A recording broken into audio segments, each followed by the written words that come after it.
Okay, so look at here. This is each patient details, and here is my normal image, and we are having the masked image. Okay, now these masked images are generated via, let's say, you can generate it by filling black and white colors, and with that you can basically do it with the help of some, kind of. Edge detection. You can implement it, and then you can complete them. After doing all, you will get these details, and then we have gone through the complex coding of data preparation, which is prepared like this, and we have read each and every path first. To read the path, we are using here glob.glob, which returns us the exact location where all your images are available under the subdirectory.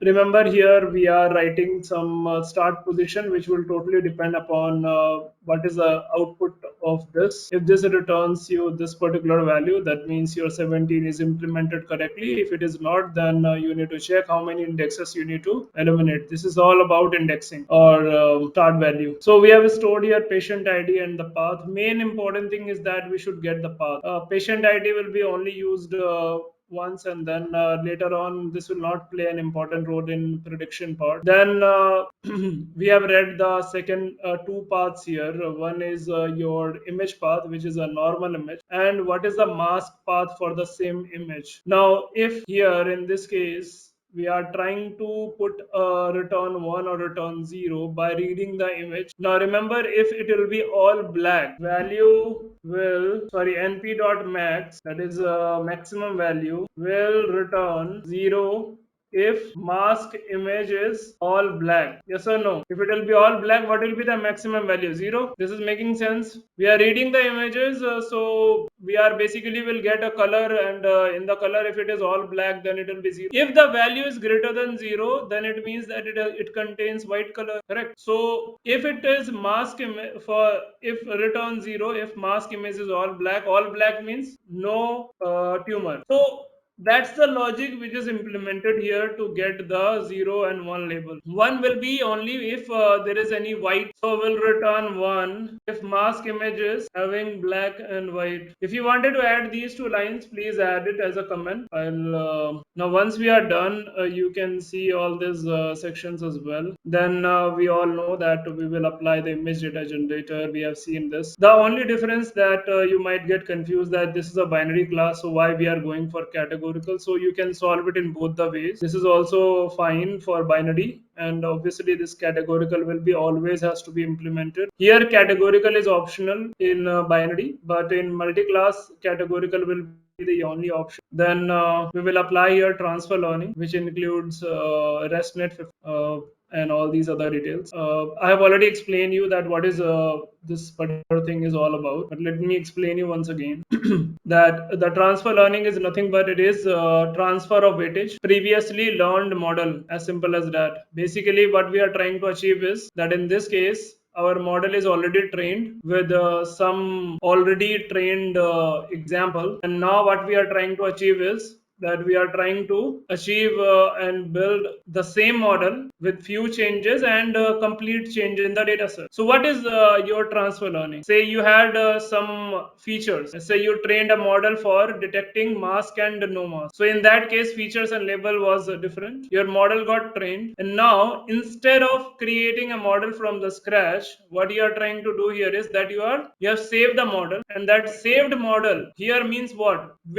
Weights. Correct. Now these weights is what we are talking about, that we will pass the features to this trained model, and then it will start making predictions. Now there are two options here. You have seen a couple of examples of CNN that we have taken, and in that your algorithm is getting trained again and again. Fine. And in that we are creating the algorithm from the scratch.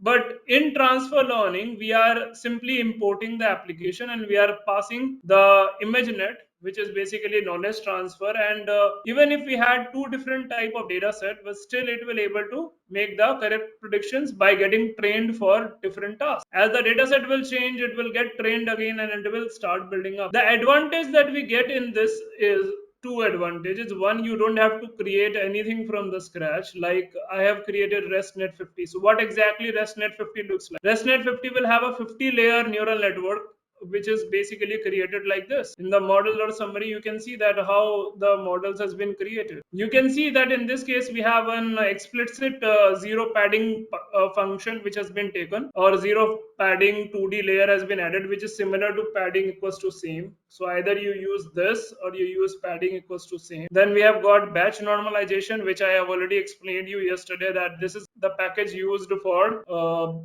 avoiding the overfitting. And then this is the pre-trained algorithm that has been created here, and it has got almost like total five convolution block, and in total each will have 10 things, so that's why total 50 layers will be there. Or even this count, just see that how many things are there. The name is ResNet 50, so total convolution blocks that you see is con 5. That's how the things are. Now the next part is that we are using that ResNet 50 to build our model, and once we have built our model, we will able to see something like this. So I fitted the model, and I saved it here, and this is how my things look like, and I will able to now make predictions with that. Okay, so that was a quick revision to this complex code that we have finished yesterday, and now I will be discussing about the next part in the same example. So let's go ahead and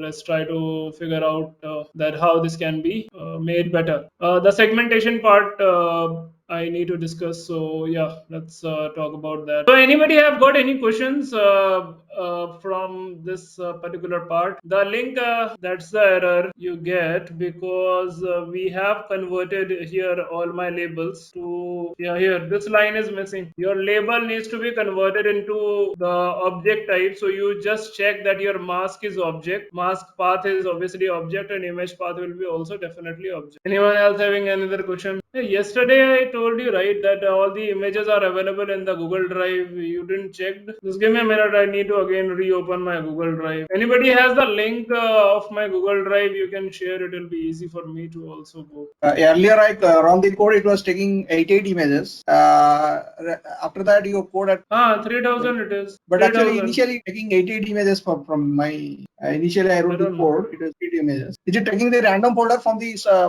that? No, MRI there is no 88. There is no 88 images. No, there will be thousands of images, because in one folder only you can see that there are 20-30 images there. This is the data set which I'm using. Where is it? What I believe is that it was shared in a zip file, but where is the file? Yeah, here it is. My MRI segmentation. 3000 plus images. Correct answer. Here it is. Your at the beginning we had displayed it. No, how many images were there at the beginning? In the train and test, sorry, image data generator have generated. Yeah, 3929. No, sir. Actually, my doubt is that there are many subfolders inside that folder, that zip file. Correct. So is it All taking from folders. all It is all folder. That's why. Sir, is it that code is from that line 3? All folders, that code. All folder was in tab number 3, I guess. After this, this is what we are reading it from all the folders. Okay, so see, I have this will takes many hours of training. So we have already trained. I have left my system run for near about 8 hours, and after 8 hours, it has finished its training, and this is how the results now appears. And now what we will do is I will be discussing about the next model, which will be my unit model. Okay, so let's discuss here, and let's try to see the performances of the model. pd dot data frame. I've not closed my machine, so I think I will able to access history, but remember that this is just one time. Next time history will not work because we will not run. So this is how my results will look like. Now let's particularly do here the accuracy part and the validation accuracy part. So let me convert it into a part. That's your performance metric. Now the next thing is about losses. Validation loss, the performance of the loss. Model dot load weights, provide the path, OpenCV, MRI ResNet 50, HDF5. Okay, model has loaded. Model.evaluate test generator. Remember, just like the other examples, here also it will do the same thing, and then we will evaluate the model performances, which will come around some 85 or something. Y underscore predicted output, which will be equals to model underscore predict pass here test generator. Now my predicted output will be in probability form, and to convert a distributed probability form, and to convert from distributed probability to 0 and 1, we will get here y underscore pred, start with my y hat, y underscore pred with x is equals to 1, y underscore test, which is equals to np dot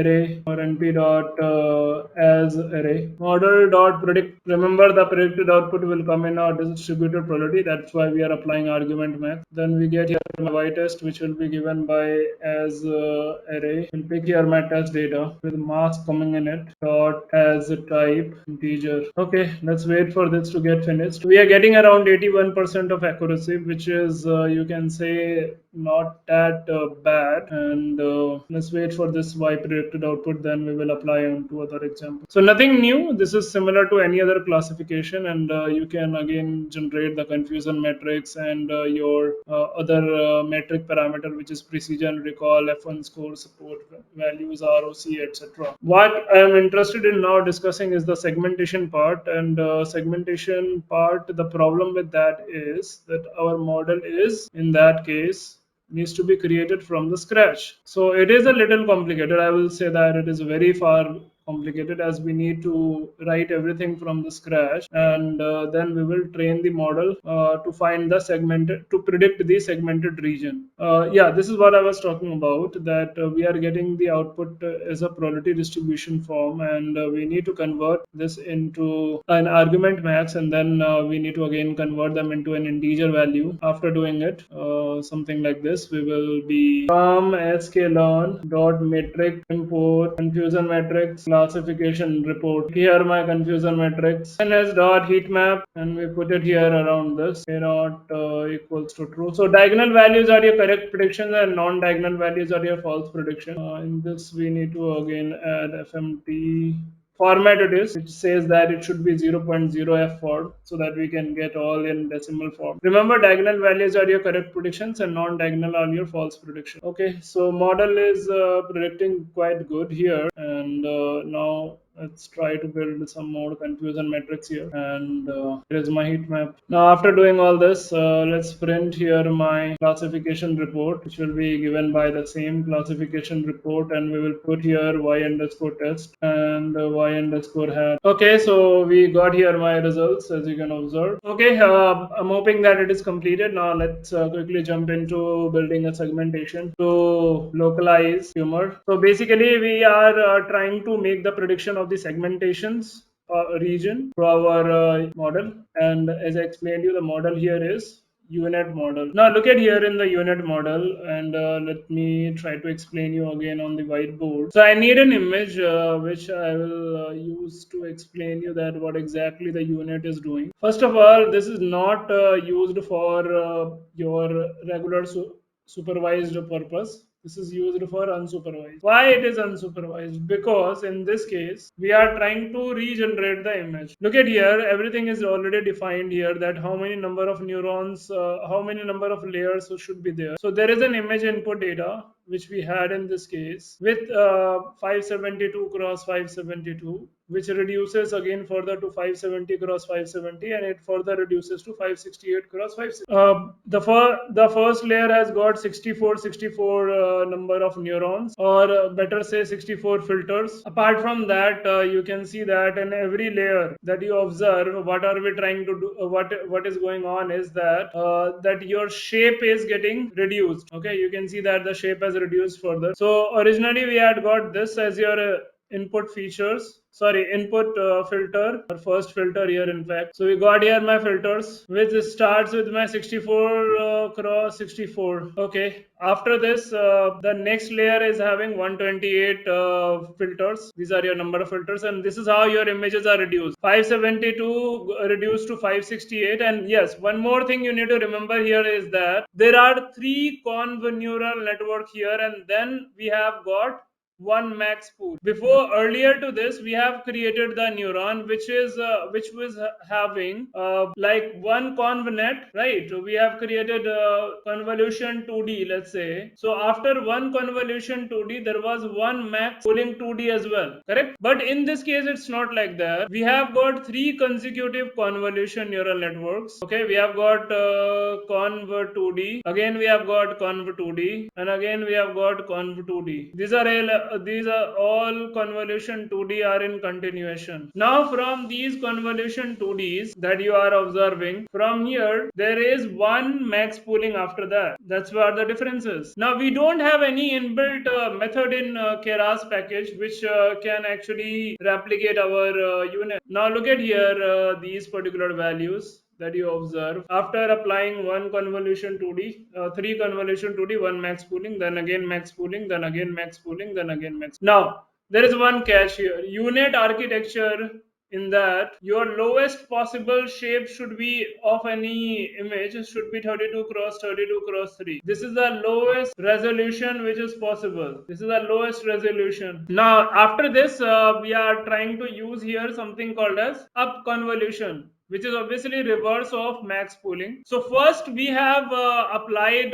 the algorithm in such a way that the algorithm has whatever it has created, it resulted into a model which has particularly first reduced the dimensionality, and now we are trying to upscale it to get back to the almost the original shape. So this is what happening here. We are applying here up convolution, and we are getting back my original shape, and the final shape that we get here is about 388 cross 388. If the input was 572 cross 572, this was your input image. So from 572 cross 572, it has reduced itself to, it has got and regenerated the image to 388 cross 388. Now with that happening, we will input here in image, and output will be the segmented region with the image, the similar image. Okay, that's what going on here. So we have got convolution layer number 1, convolution layer number 2, convolution layer number 3, max pooling, convolution layer number 1, convolution layer number 2, convolution layer number 3, and it will go all the way till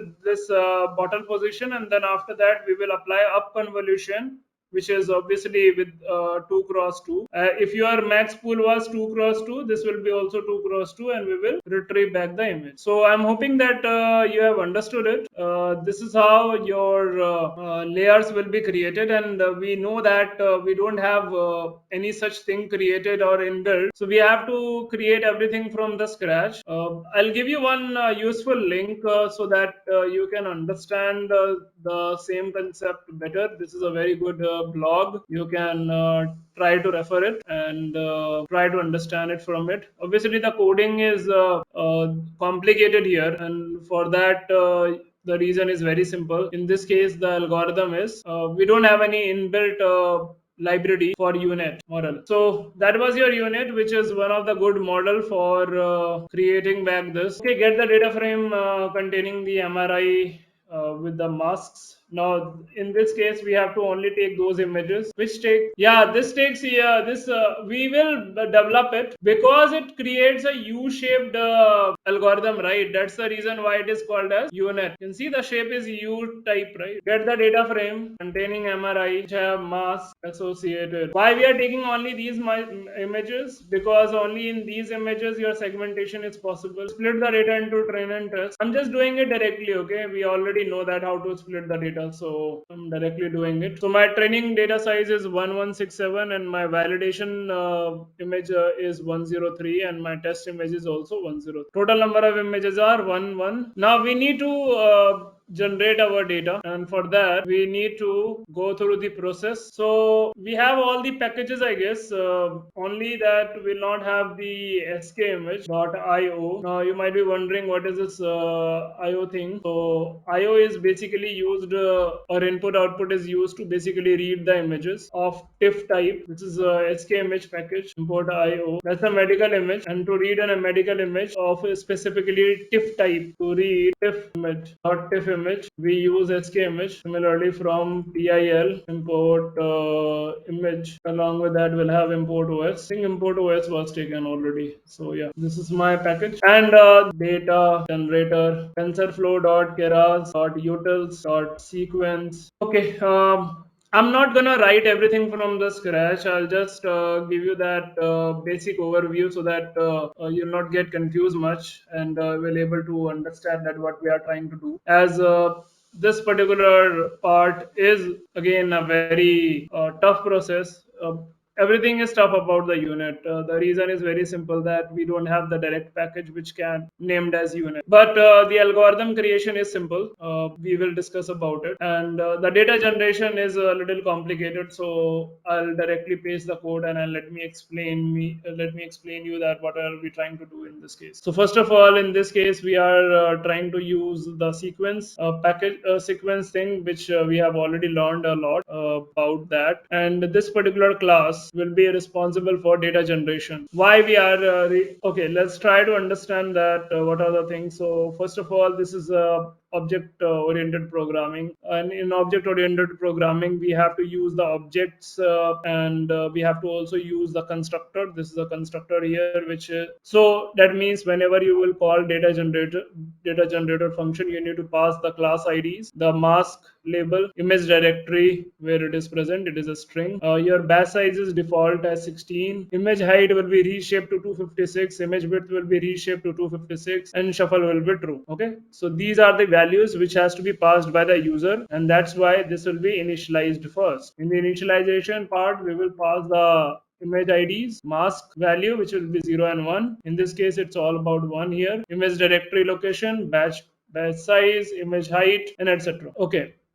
After doing it, what we will do is we will be simply getting the number of batches per epoch, which can be get by this, that what is the total number of images divided by the batch size. So that will give you that in per epoch how many number of iterations will take place, or total number of batches in each epoch. We'll generate here the indexes. We'll get the image IDs, we'll get the mask ID, we'll generate the data for the features. Let's talk about how we are reading the images. Now remember that to read the image of TIFF type, we have to use input output. What is input output? Input output is coming out from the package, which is SK image, and we just simply read it and we provide the image path. Also, so we are reading here the color image and we are reading its mask part as well, correct? So we are reading the original image and the corresponding mask image. We are resizing it as per our normal image, then which is like 256 cross 256, and converting them into an array form. I mean, we are typecasting into an array. So resizing and converting red images to array of type float 64. Okay, then we go ahead with my standardizing part, where we will get the mean of the images and standard deviation of the images. Basically, we are forming here the standardization. Okay, after applying the standardization, we have expanded the image again, and once we have done it, you will able to observe that it will return you the features and all. Okay, so once we are done with the normalization part and our images are ready, something is wrong. TF is not defined. Okay, TensorFlow. Oh, TensorFlow as a TF. Okay, we got here my data. Now let me regenerate the data with the form that we are interested in. Basically, we are interested in getting the data in an array form and the normalized form of train underscore data. To here data generator. It is taking train IDs, train mask. Next, validate data, validate IDs. So each will have its own IDs here, and validate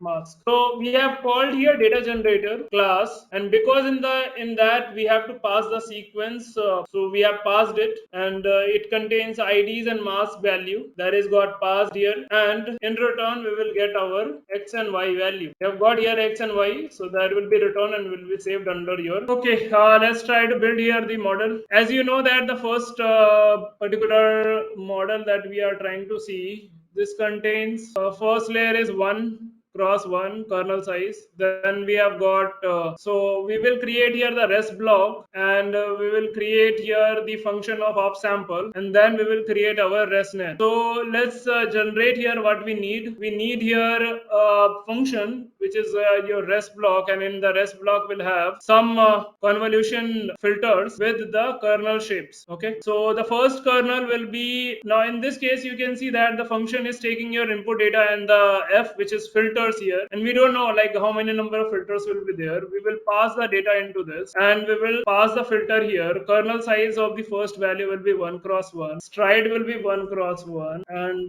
kernel initializer. Now in this case we can build the same model that we have been building, or the other alternative is that you can simply pass the input data. This will also do the same. Prior to this we were keep on repeating model.add.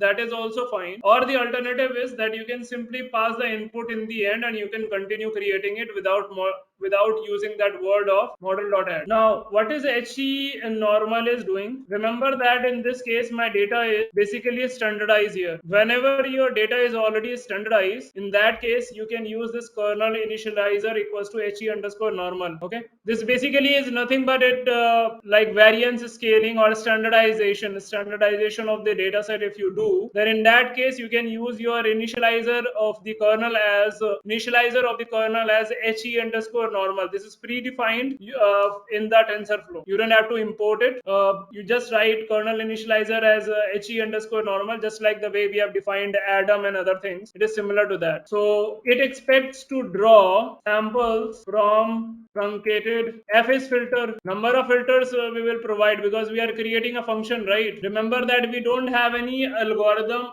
We don't have any model where 3 consecutive convolution neural networks are connected together. We will create this function, and then with this function we will create our main model. We have max pooling, but we don't have the reverse of the max pooling. So we will create the function for that as well. So 2 functions we will create, one for this upscaling or up convolution, and the second is this consecutive 3 layers of convolution neural network. That is what we are trying to do first. So I was explaining here what is HE normal. HE normal stands for basically if your features or samples, it draws samples from truncated normal distribution centered on 0. Patch normalization, we will again put an x in the end. X equals to activation, rectified linear unit, put x again. Next is my x equals to convolution 2D. F, next layer filter size will be 3 cross 3. X underscore copy. So we have created here 2 layers. Time for the third layer. Again repeat the same. Convolution 2D. F is your number of filters, so we will provide it. Kernel size will go again to 1 cross 1. Stride will be 1. Kernel initializer HE normal, and here we will pass x underscore copy. Instead of x, we will pass here x underscore copy. The same result will be passed here. Remember that this is similar to your model that we have created. Match normalization and x. This is another way of doing it. You can create the model in 2 ways. One, the way we have been kept on doing model.add. This is also one. Now let's add here all the things. So this is how you add. You will add here x value, and you will also add your x dot copy. Okay. Next is let's apply some activation function to it, which will be of course relu, and let's pass the x, and let's return the x. Upsample underscore concatenation x comma skip x equals to upsampling. So let's build the unit model now. My available input shape or image shape is 256 cross 256 cross 3. That is the resultant image. This is what my input data is. So in this I will import a package input. Name it as any variable x input equals to input function. Now there is an input function in the TensorFlow which takes your input shape. Okay, let me see if I have imported it. So input is already there. Now stage number 1. Let's create our unit model. I hope you have understood this part. We are using upsampling here, upsampling 2D, which is of course reverse of our max pooling.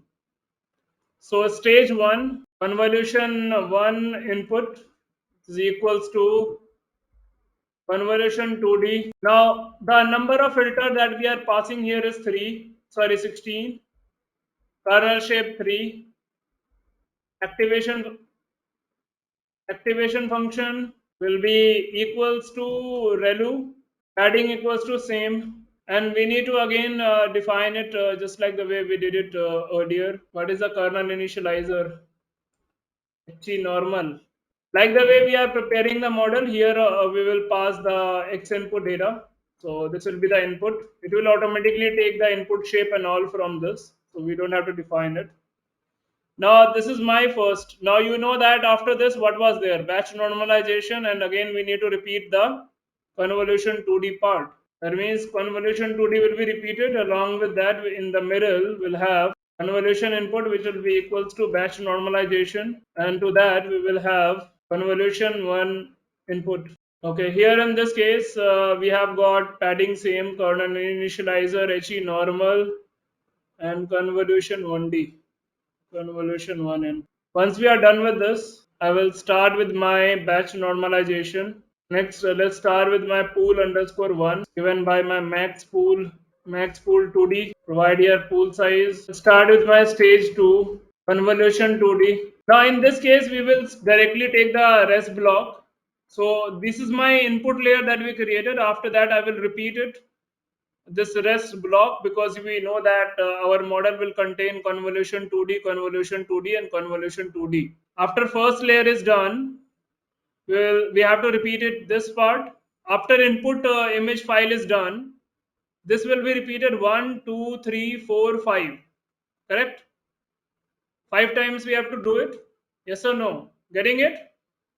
Input image is created here. This is your input image part. This was your stage 1. Now, after doing the stage 1, after first getting the input image, then we did the stage 1, and now we will repeat the rest block to have our stage 2, stage 3, stage 4, stage 5. So let's do it. We will simply call here rest block in which we will pass the pool value, let's say pool underscore 2, and the filter 64. Remember, it has got 64, right? Anyway, number you can increase or decrease, so don't stick to these values. You can use according to your image size. But yeah, tentative, you can see that it is in the increasing order, so we'll also follow the same. Okay, let's go to the stage number 2. This is your stage number 2 done. The input data is your pool 1. In fact, we should pass here pool 1, and then 6. And okay, so first layer I'll start with 32. Let's say I'll reduce a little bit, and then we need to repeat this.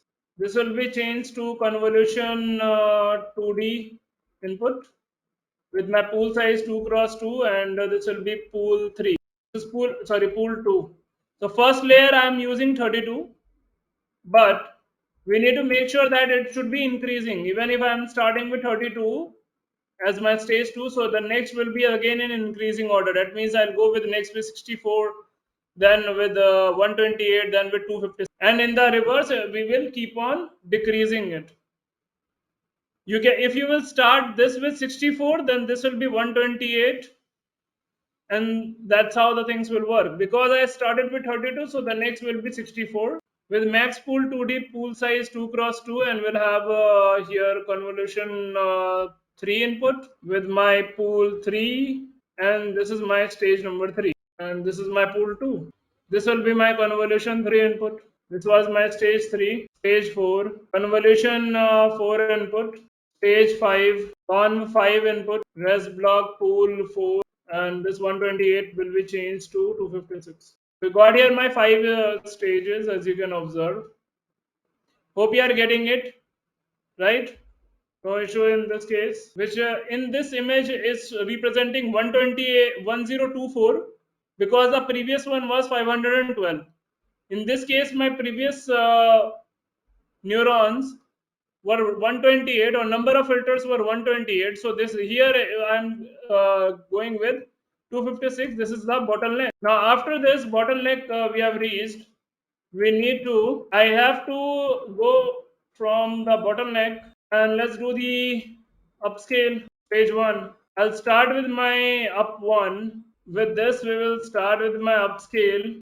What's the name? Upscale concat, no? So first we will apply the upscale concat. If you will look at the image, that's where the image is important. You see that the first thing is the output of the bottleneck should have an upscale or up convolution, and then we'll have the three continued layer again. That is again rest block, but so that's the reason we have taken here up sample concat. In this case, the output of this will be the input to this. Number of filters is not needed. It will take here this and this two value. After that, of course, this is not max pooling will be not needed. Only upsample concat is enough. I'll go here with my rest block with my up one equals to rest block with up underscore 128.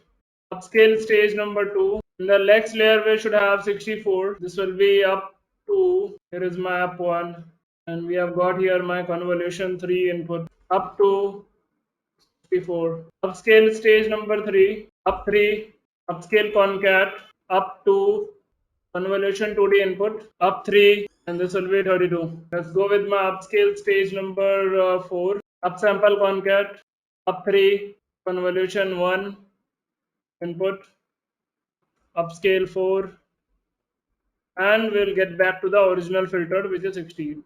So it started from 16 and it ended at 16. Last layer, which will be similar to your input layer, we don't have anything like that. Okay, anyway, I'll create it. That is final output. I hope it makes sense now that why what we are basically done.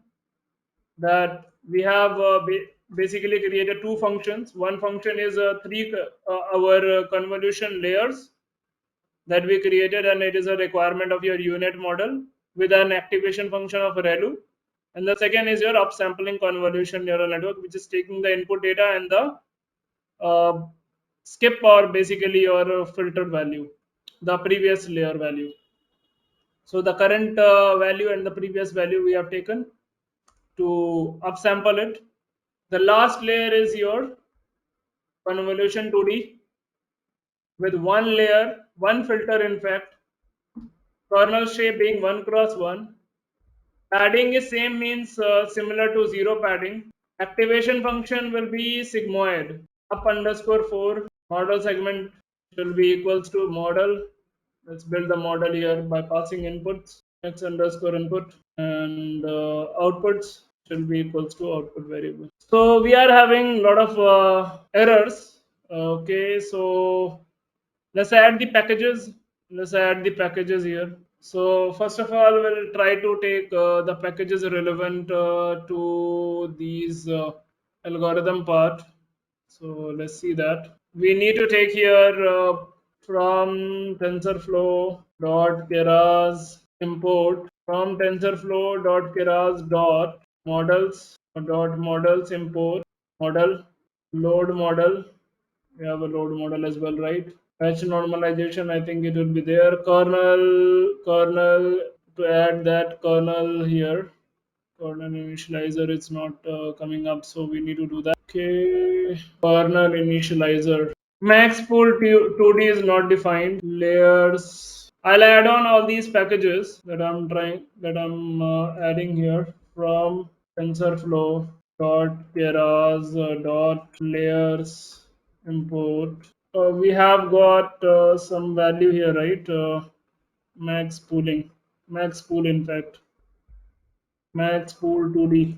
Next package activation is not defined. It is activation rest block activation function. Activation is there, so we can write here activation. Okay, activation done. Fine. All the errors are seems like it's gone. Still, add is not defined. Add. Okay, add is not defined. Okay, let's do one thing. Instead of this, I'll just do star. Whatever the layer, I think these are all coming up from the layers only. Okay, now we have got an error. Init takes one positional argument, but two were given. Rest block pool one, pool underscore one, 32. Stage 2. Error. Where is this?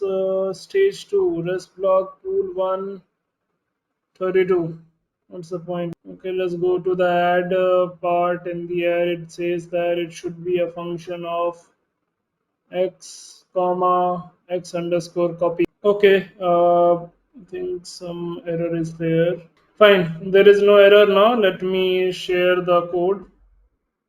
First of all, please add a lot of packages. Rest all, let me share this whole code once again. That will be used to monitor the loss performances.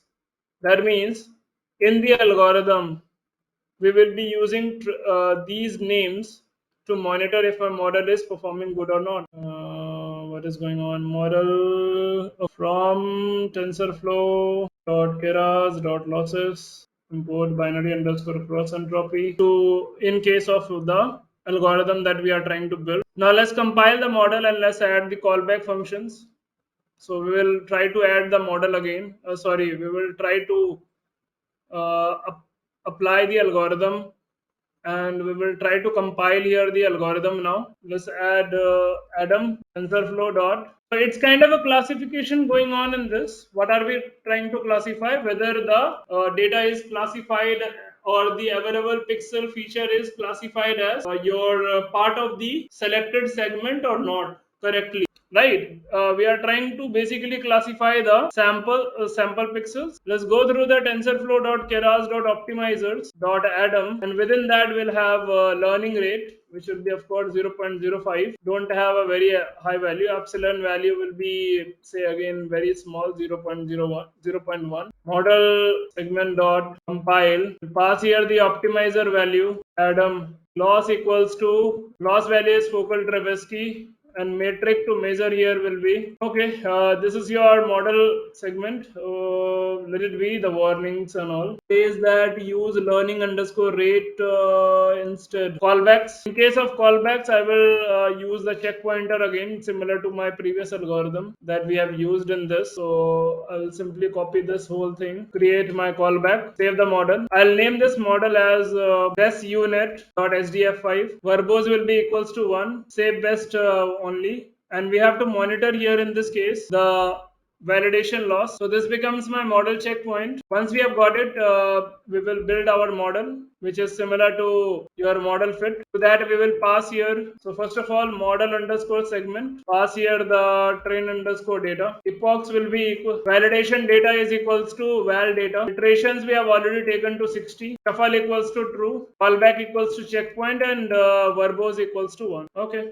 Model is ready. Now k is not defined. What is this k? K dot flatten. K will be nothing but it will be your k dot flatten, right? K dot sum. So from TensorFlow dot keras import backend as k. Okay, model is started training itself. So it will take of course duration to finish this, and the accuracy will be really good in this case, but yes, it will not take that much time as taken by the previous algorithm. This will be comparatively fast, and the model performances will be very high in this case. Of course, you will measure the Tversky and the validation Tversky value. That is what you will be getting. Now, once we are done with all this, you will able to make the prediction of the segmented region, and that will look something like this. Let me show you. The predicted result will actually look like this. So this is your original image, this is your original mask, and this is the predicted mask. So that's actual, this is predicted, this is the actual, this is the predicted region, this is actual, this is the predicted region. That's how the things are going on. You can see actual versus predicted getting plotted.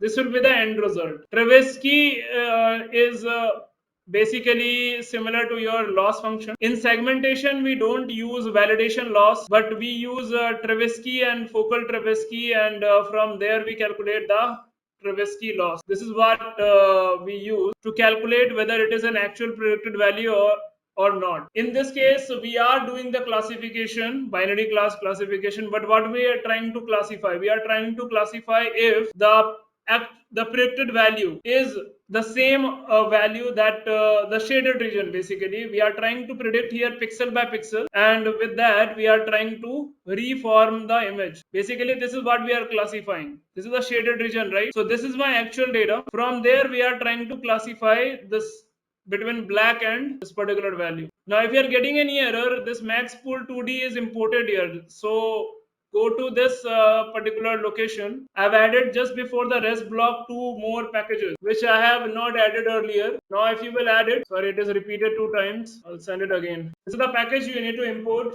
here first, and yeah, last one should be import all, so that you will not get any further error. Import all, multiple packages are getting used here, so we just did it import all, so that all the packages under the layer will be imported all at once, like add was part of layer, similar to that your performance, your things will also start. So let me add summary, compile, save the best model thing, just re-update everything. The updated code finishes its training. I will discuss about I will share it. As I said, the end result of this will finish here, making the prediction, displaying the original mask region and the AI predicted region. Concatenation means to merge both the values, like concatenating two lists. Again, let me explain you. The Tversky part is your new loss function. You can see from the wordings why true, y predicted, true positions, false negatives, false positive. This is your alpha value, which is considered to be learning rate, and it is going to be applying the formula. There is a Tversky formula, you can search for it. So we are basically writing everything from the scratch. Next, we are trying to use the Adam optimizer. That's where the Tversky is getting used. No, how do we choose the ground truth? Through the loss performances, isn't it? The ground truth of segmentation is not done through validation, but it is done through Tversky. Tversky is the parameter to measure the performance of the segmentation model. We don't use the validation loss value, though it is getting created with the help of binary underscore cross entropy, but the formula is totally different here. The mathematical interpretation is totally different here. It's kind of a classification where we are trying to check that whether the predicted region, the predicted segment is true or not by comparing it with the previous value. So in this case, we had the mask result, and with that we are comparing with the predicted mask result whether it is the same region or not. If it is same, then it is correct, and the measure of performance is this particular value. Kernel, no, kernel initializer spelling you change, no? I send you the new spelling. The problem is in the spelling. Initializer is spelling is wrong there, so you need to change it.